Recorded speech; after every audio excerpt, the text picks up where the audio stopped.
Welcome to another In Wheel Time podcast.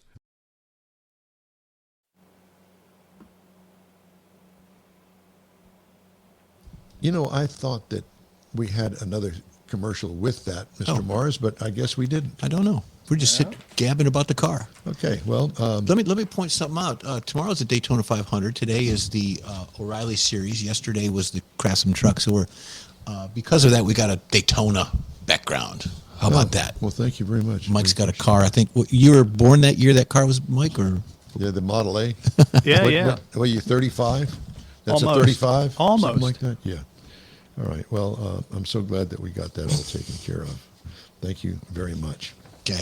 All right. Been racing?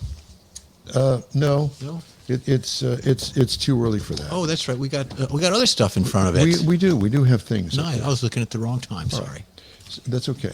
All right. So we're going to move on now and start the bottom of the hour show. Stay with us. Welcome to the In Wheel Time Car Talk Show. Coming up, we're going to have In Wheel Time. And what does that mean? We're going to do recalls. We're going to have our sold car roundup. Fun. And our story of the week that I think that you may be interested in. It's kind of loud in here. Is it? Yeah. Want me to turn that down a little bit? Yeah. How about that? That's perfect. Is that good there? That's good. You don't right like there. the music, do you? No, it was just really loud in my ear. Okay. I was too close to the speaker. Is the speaker. All right, so all that's coming up. Howdy, along with Mike Out of This World Mars. We always miss Jeff Zekin. Yeah. He's only here in spirit right now. This is not him. And I'm Don Armstrong. Glad that you could join us today. And I wanted to get to the story of the week because it may or may not involve you, but you'll have to be the deciding factor in that. You ready? Ready. President Trump's EPA has repealed the agency's finding that greenhouse gas emissions endanger the public, creating a fresh round of uncertainty for the auto industry. Trump and EPA Administrator Lee Zeldin announced the repeal of the 2009 endangerment finding at the press conference at the White House on February 12th. This is the single largest deregulatory action in American history, according to Trump. The endangerment finding severely damaged the American auto industry and massively drove up prices for American consumers. Trump said that the repeal eliminates all greenhouse gas standards for light, medium, and heavy-duty vehicles and heavy-duty engines. So goodbye air pumps and goodbye catalytic converters. I don't think that'll happen. No, that won't happen. Yeah, I don't think it'll go quite that far. Yeah. Trump said the repeal purports to scrap all greenhouse gas standards, starting with those established in 2012. The document containing the details of the final rule have yet to be posted. The EPA decision, if upheld, castrates, I like that word, the government's regulatory authority over pollutants from vehicles. It hollows out the rationale underpinning more than a decade of regulation meant to protect the public from the dangers of pollution and climate change, according to this writer. Quote, an ideological crusade within the Obama administration set off the most costly regulatory power grab our country has ever experienced, according to Zeldin at the White House. Who paid the biggest price? Hardworking families, small businesses, millions of Americans who just want a reliable, affordable car to get to work, take the kids to school, or go to church on Sunday, end quote. EPA data from 2022 found that transportation is the primary source of U.S. greenhouse gas emissions. Passenger cars and light-duty trucks make up more than half of transportation emissions in the United States of America. While the auto industry has criticized the severity of the EPA's recent greenhouse gas emissions rules, the repeal amounts to a significant break between the industry and the government. Automakers in letters to the government criticized the Biden-era greenhouse gas emission standards, but expressed concerns about the elimination of the standards entirely. Ford said in its letter that current standards are not aligned with customer choice and market realities, but that eliminating standards altogether is not likely to provide the industry with the long-term stability they need to make historic investments in America and compete globally.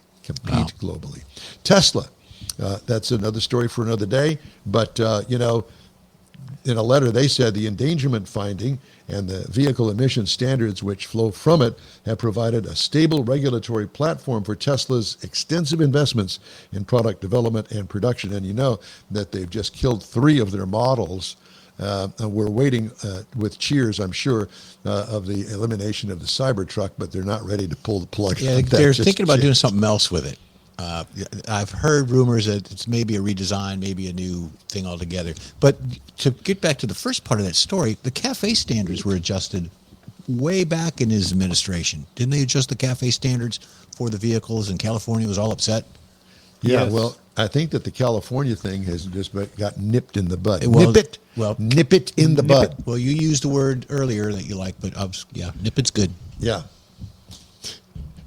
I don't want to know what I used earlier. You did. I did. Yeah, Okay. yeah, you did. There's that. So, Mr. Mars, you have any comments on that? Yeah, I was thinking that some of the things that you said. I think it must have been like 2 years ago, 3 years ago. We were all supposed to be dead because of the greenhouse, the environment, and all that stuff. Well, that's still coming. Yeah. That's it. Well, they keep Death moving is it back imminent. then because I missed it whenever it happened a few years ago. But I do think that Tesla, like a lot of them, they're going to respond to. I mean, they already know the EVs aren't selling like everybody thought they would, and without the government forcing it, they're not going to. So I think, obviously, as a profit-driven machine, they got to make a little money.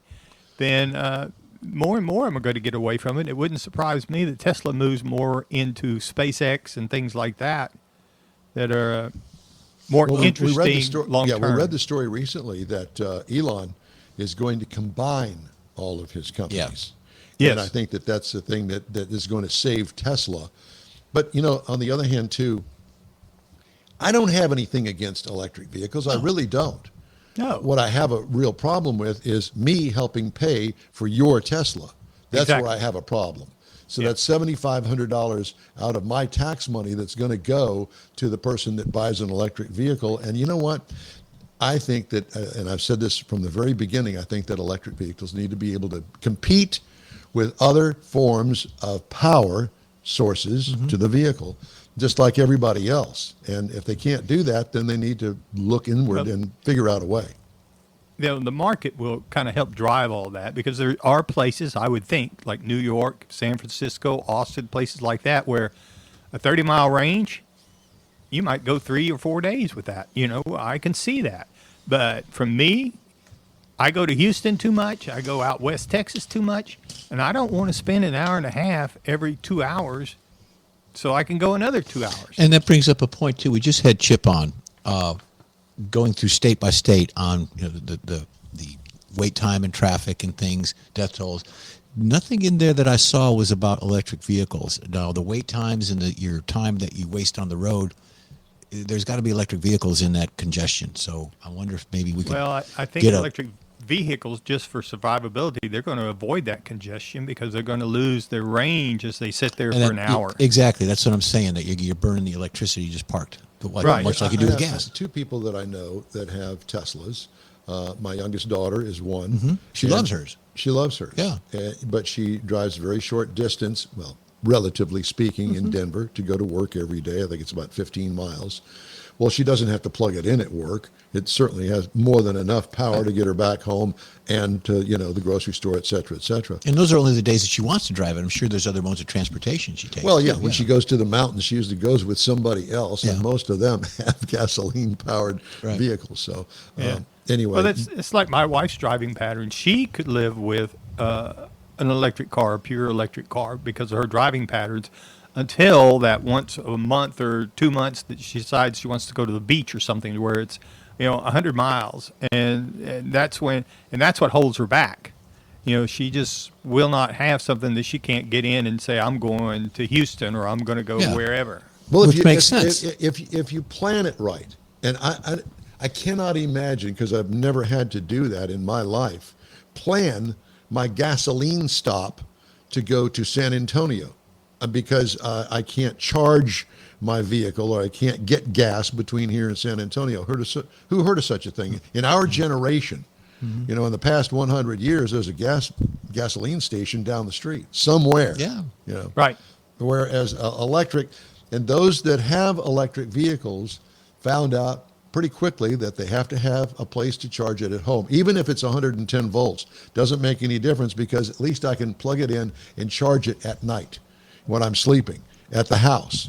But most of those people have a level 2 charger, which is basically a dryer.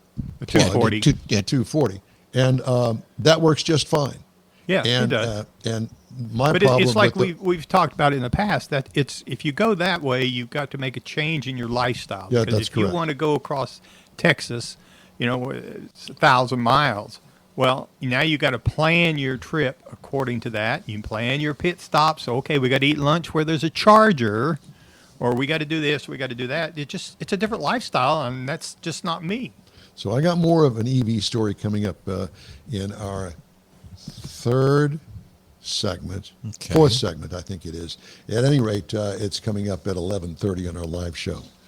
Time now for some recalls to tell you about. I got a tire recall, and I don't usually do tire recalls, but Toyo Holdings of America is recalling certain open country AT3 tires, 265/70 R18 and 265/60 R20. Tread may separate from the tire and cause a crash. So check your tires. If you got Toyos on there, then you might want to check it out. If I could add to that, when you bought the tires, they should have registered with them with the Department of Transportation. So if there's a recall on your tire, you will be notified if they've registered it. If they didn't, it would be up to the owner of the tire to register their own tire. Sometimes they give you a card to do that. You send it away and you're registered. So check with the DOT. There you go.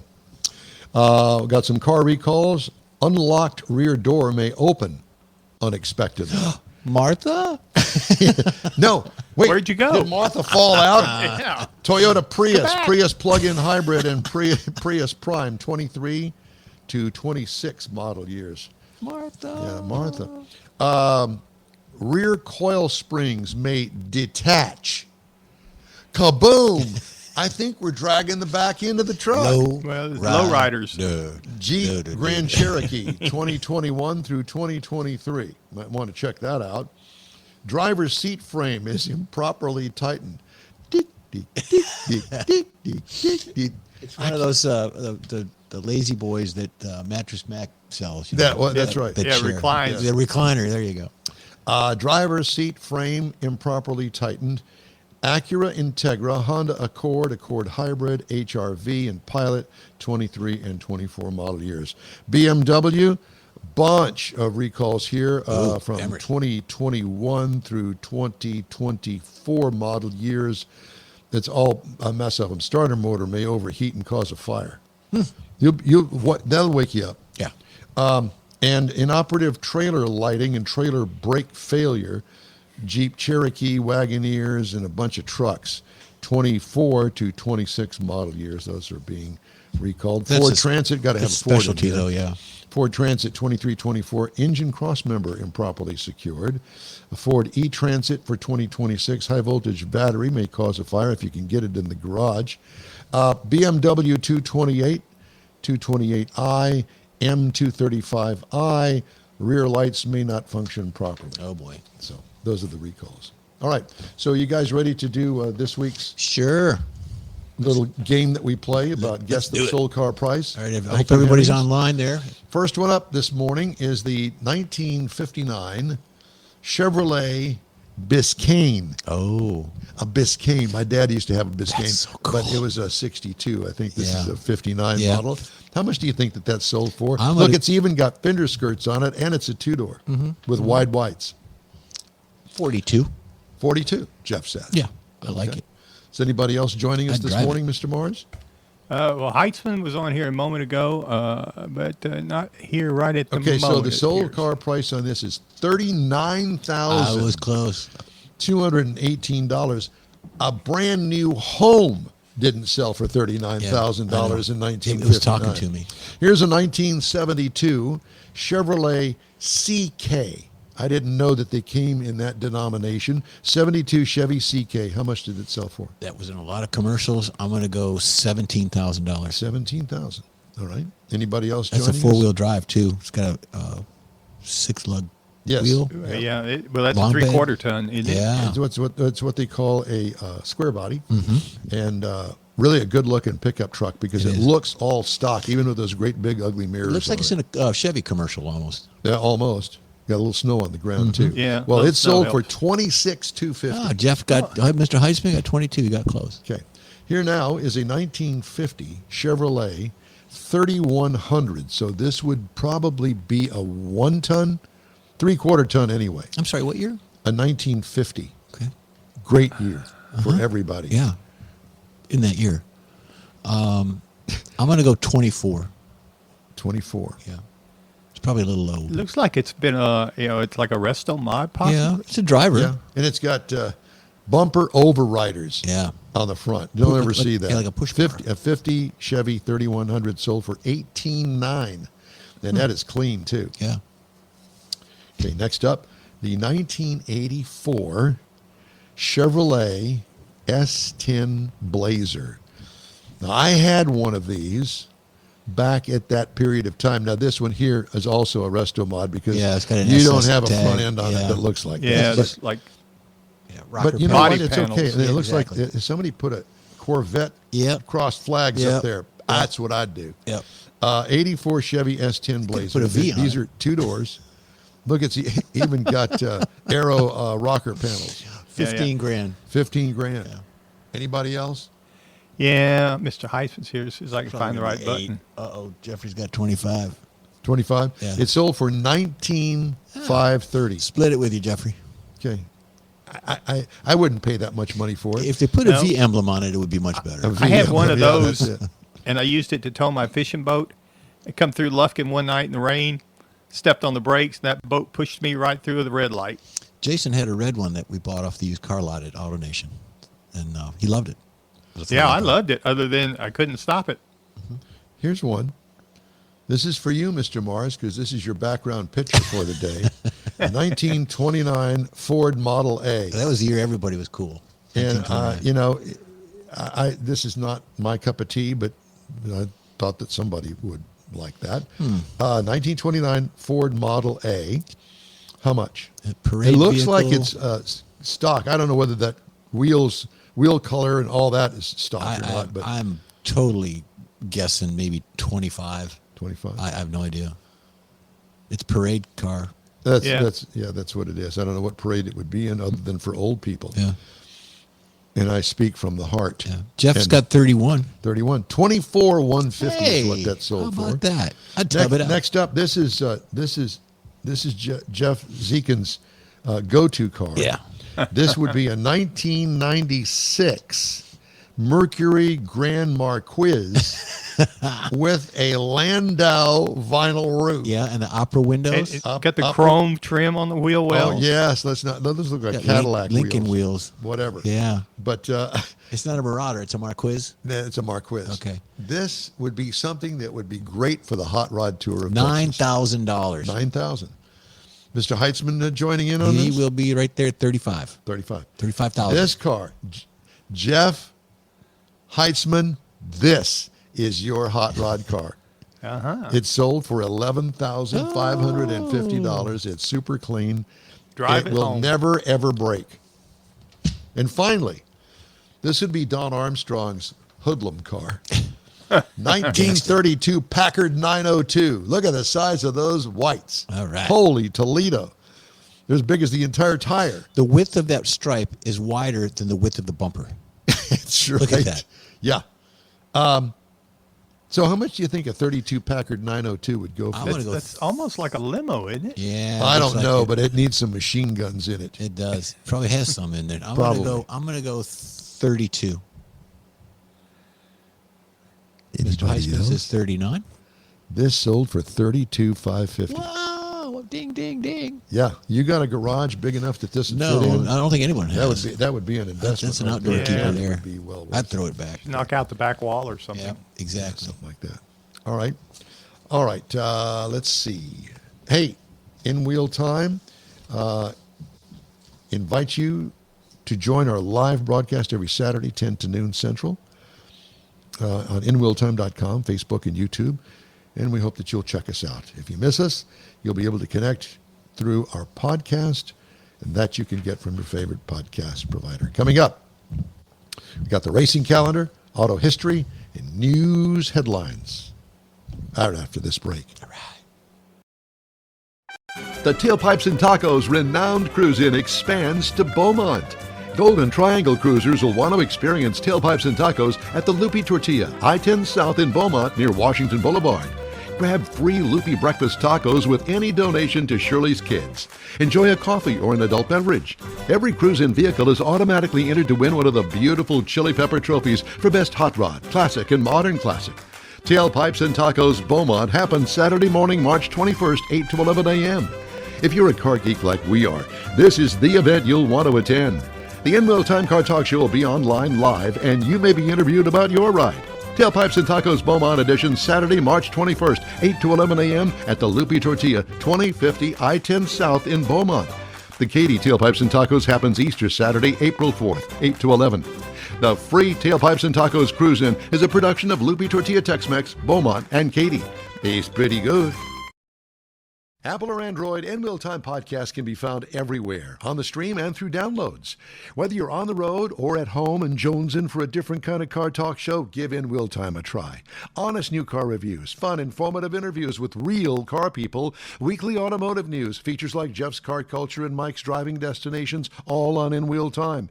Check us out on SiriusXM Podcasts, iHeartRadio, or while you're shopping on Amazon, through Amazon Music. InWheelTime.com has a list, and we know you love lists. Time now for the In-Wheel Time Racing Calendar, sponsored by Texas Muscle Car Club Challenge. Thank you for that. We've got NHRA coming up next month, actually. It's on the 5th through the 9th. It's going to be the NHRA Gator Nationals. It's in Gainesville, Florida. Everybody's running. It's the inaugural start of the season, so you've got pro class, you got motorcycles, everybody's going to be running a car in the quarter mile. Next, we've got yesterday was the Craftsman Truck Series run in Daytona. It went overtime, the 3-lap overtime, whatever they call that. I didn't see the finish. Don't know who won yet. I don't want to spoil it for you in case you haven't seen it. And then today is the O'Reilly Auto Parts run at Daytona. It used to be the Xfinity. For some reason, they've changed. Obviously, O'Reilly's got the contract with that. And then, of course, tomorrow, the big day behind us is going to be the Daytona 500. So that is at 2:30 p.m. tomorrow. The race today for the O'Reilly folks, which is the old Xfinity, that is going to be at 5 p.m. tonight on the CW. So tomorrow is Fox, today's CW, and they'll move on from there. Then we've got, we talked about NHRA. Let me move on to the next one here, which is, oh gosh, got my things all out of kilter here. Give me just a moment. Stand by, Michael. Standing by. Okay. I do. I've got all my stuff mixed up here. I know. IndyCar Series, St. Petersburg. That's going to be March 1st. So that's coming up pretty close too. And then you've got the F1 guys, which last week I told you, Mike, that I got on the site for the Formula F1 Cadillac. And that's why I'm wearing my digs today. I don't know if I'm going to be on that site very long because every 10 minutes they're posting something from a different part of the world with Cadillac racing, and it's just inundating. It is taking a lot of stuff on my phone, a lot of time to read it all. So I think I'm going to have to pause it for a little bit and get kind of conditioned to get back into looking at it. So I will follow up on it. I'll give you all the information I can on it, but I'm just kind of tired of it already. Just letting you know. World of digital. I know. Okay. Where are we? We just finished Jeff's racing calendar. Yep. Okay, well, Brought to us by the Texas Muscle Car Challenge. All right, Yep. well, very good. Well, it's time now for This Week in Auto History, Mr. All right, Mars. I'm going to find it, Yes, Michael. Sir. All right. I'm glad So this everybody's week in Auto all History. ready for everything. Yeah. So we got 5 things that we found particularly interesting this week. In 1909, the Hudson Motor Car Company was actually founded. Now, this was in Detroit, and it quickly became known for a performance and value. In fact, Hudson, they got a lot of their fame from being in NASCAR. They really won a lot of races in the 1950s with their fabulous Hudson Hornet, pretty well dominating things. And, of course, later on, they merged with Nash Kelvinator to form the American Motor Company. And then, of course, they became a star in a couple of movies. So then in 1945, it was the founding of the Kia Corporation. And I did not know this, that Kia is a translation means rising out of Asia. So originally they were producing bicycle parts, Yep. to be for bicycle parts.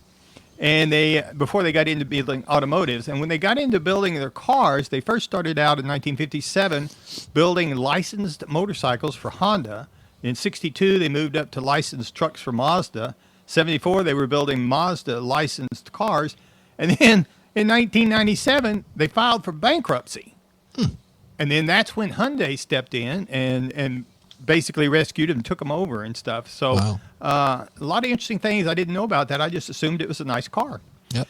So in 1966, Lamborghini Miura debuts at the Geneva Motor Show. Now, this is considered the first supercar with a mid-engine V12, and it's got a lot of styling. Of course, it had the speed, and it became Ferrari's true rival, and it's very collectible because they didn't make very many of them.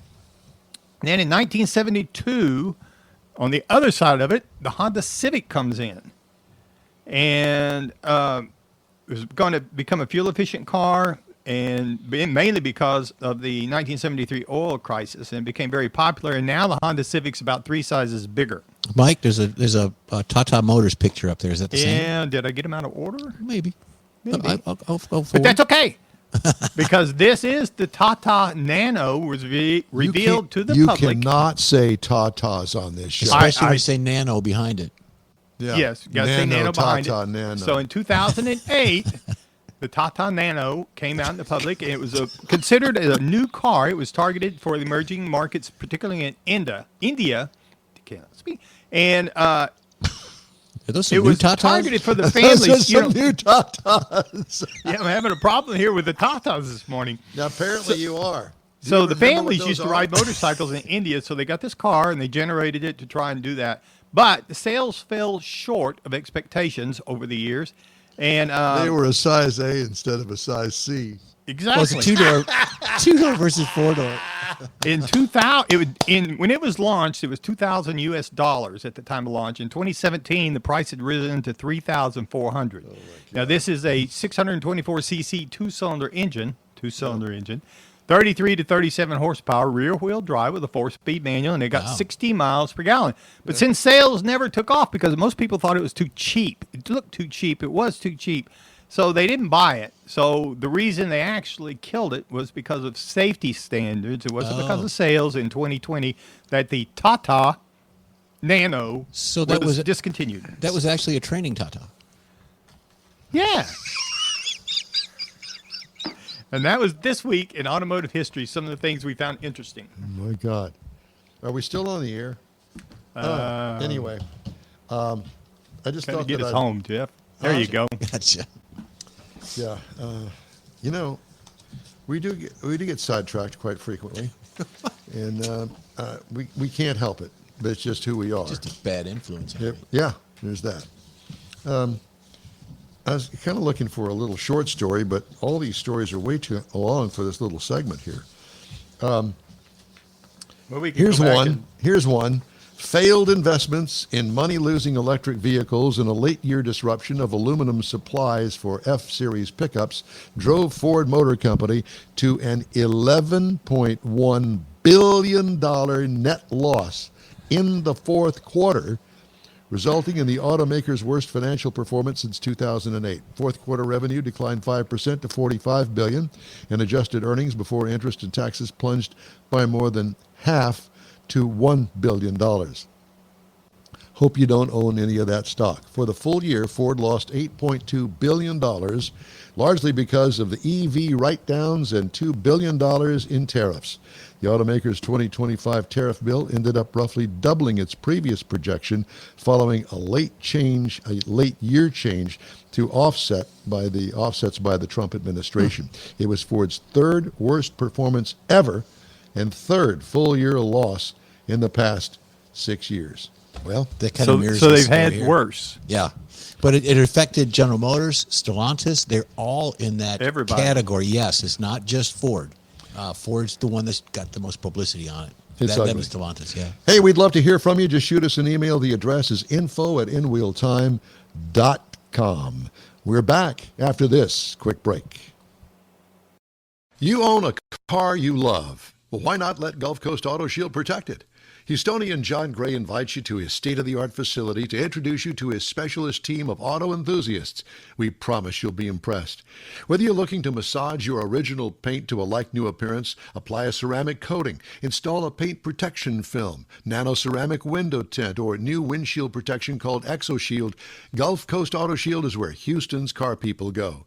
Curbed your wheels? Instead of buying new, why not have them repaired? How about a professionally installed radar detector? Gulf Coast Auto Shield does that too. Get a peek inside the shop and look at the services offered by getting online and heading to gcautoshield.com. Better yet, stop by their facility at 11275 South Sam Houston Tollway, just south of the Southwest Freeway, and get a personal tour. Gulf Coast Auto Shield is your place to go for all things exterior. Call them today, 832-930-5655 or gcautoshield.com. The award-winning In-Wheel Time Car Talk Show now reaches millions of folks around the globe each year. Check us out on InWheelTime.com, YouTube, Facebook, and don't forget our podcasts. Catch our live show every Saturday, 10 to noon Central Time. The In-Wheel Time Car Talk Show has informative automotive guests, new car reviews, along with popular features including driving destinations, Jeff's car culture, the latest car news, cruise-ins, and racing days. It's all on InWheelTime.com. Join us. That's it for this podcast episode of the In-Wheel Time Car Show. I'm Don Armstrong, inviting you to join us for our live show every Saturday morning on Facebook, YouTube, Twitch, and our InWheelTime.com website. Podcasts are available on Apple Podcasts, Spotify, Stitcher, iHeart Podcast, Podcast Addict, TuneIn, Pandora, and Amazon Music. Keep listening, and we'll see you soon.